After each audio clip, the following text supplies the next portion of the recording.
Bertransaksi dengan keadilan.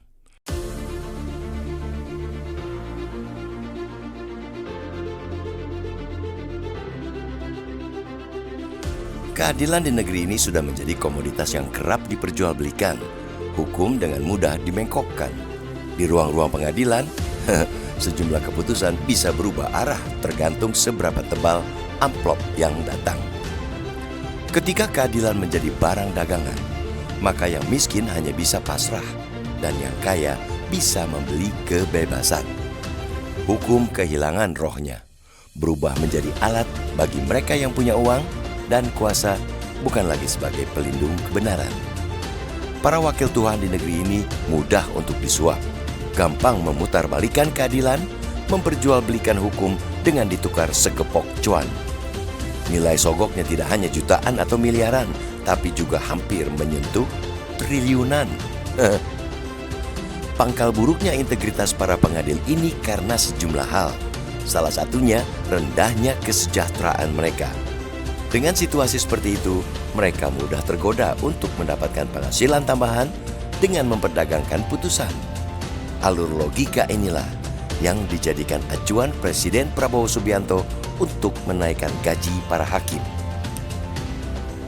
Penaikan ini menurut Presiden demi mewujudkan kesejahteraan hakim.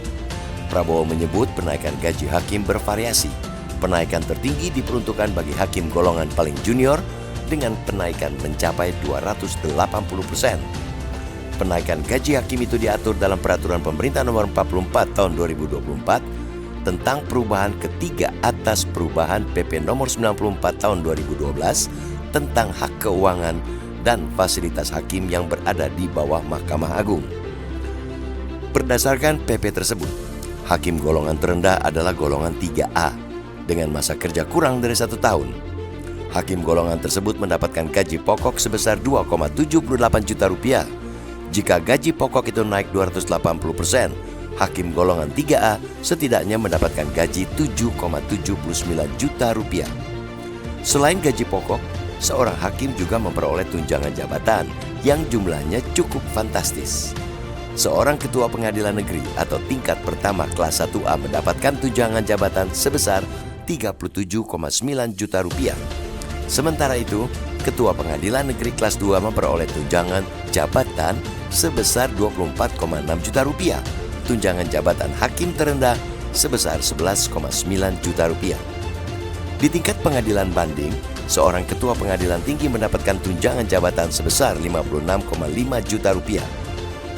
Sedangkan hakim madya muda di tingkat pengadilan banding mendapatkan tunjangan jabatan sebesar 38,2 juta rupiah per bulan.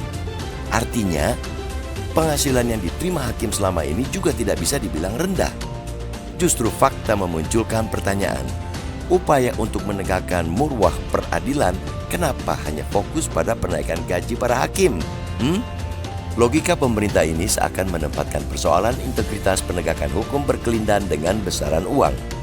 Nalar itu seakan menegaskan bahwa pemerintah tengah bertransaksi soal keadilan dengan ukuran pendapatan para hakim. Padahal, kerusakan sistem peradilan kita dipengaruhi banyak aspek.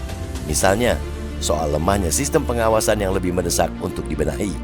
Belum lagi sistem rekrutmen dan manajemen sumber daya manusia di lembaga peradilan Indonesia masih jauh dari ideal. Apalagi melihat besaran suap yang diterima para hakim yang kedapatan mempermainkan perkara. Jelas tidak menunjukkan bahwa mereka hanya tergoda karena kebutuhan. Nilai suap yang diterima ex-pejabat Mahkamah Agung Zarof Rikar yang mencapai 915 miliar rupiah bukan menunjukkan kurangnya kebutuhan, melainkan lebih pada ketamakan. Jika negeri ini benar-benar ingin mereformasi sistem peradilan, maka hal pertama yang harus dibenahi adalah integritas para hakim. Ketika integritas mereka rapuh, kepercayaan masyarakat terhadap sistem peradilan akan runtuh. Meningkatkan gaji memang penting, tapi hal itu hanya menyentuh lapisan luar masalah yang jauh lebih dalam. Hakim yang tak memiliki komitmen moral yang kuat tetap berisiko menyalahgunakan wewenang berapapun besar gaji yang diterimanya. Jangan-jangan kenaikan gaji ini justru dijadikan daya tawar kepada para pihak yang ingin membeli keadilan untuk menaikkan tarif penanganan perkara. Artinya, kebijakan ini bisa jadi justru memicu inflasi suap perkara. Ketika gaji hakim makin tinggi, sogok pun lebih tinggi lagi.